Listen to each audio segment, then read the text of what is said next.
পুলিশের সামনেই tender box ছিনতাই করেছে দুর্বৃত্তরা। সিসিটিভি ফুটেজে দেখা যায় পাহারা দেওয়ার সময় পুলিশের সামনে থেকে দল বেঁধে টেন্ডার বক্স তুলে নিয়ে যাওয়া হচ্ছে।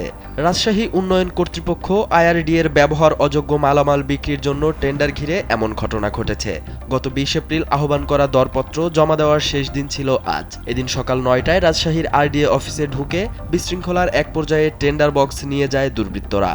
পরে অভিযান চালিয়ে তা উদ্ধার করে আরডিএ কার্যালয়ে নিয়ে আসে পুলিশ। এ ঘটনায় রাজশাহী উন্নয়ন কর্তৃপক্ষের সহকারী প্রকৌশলী জানান, ঘটনাটি অনাকাঙ্ক্ষিত। পুলিশ জানিয়েছে, সিসিটিভি ফুটেজ পর্যালোচনা করে জড়িতদের বিরুদ্ধে ব্যবস্থা নেওয়া হবে।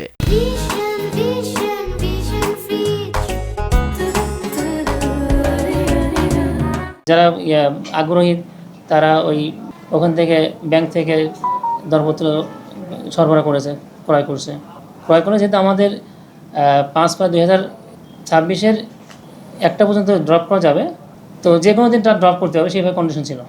এটা হয়তো অনেকেই আগে ড্রপ করছে, লাস্ট ডে আজকে, যেহেতু লাস্ট ডে আগে ড্রপ করছে আর কি। তো এইটার বিষয়ে আজকে শেষ লাস্ট ডে ড্রপিংয়ের।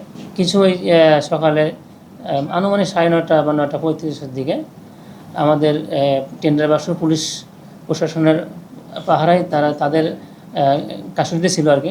এরপরে কিছু উচ্ছৃঙ্খল ছেলেপেলে এসে টেন্ডার বাক্সটা তাদের কাছ থেকে কেড়ে নিয়ে যায়।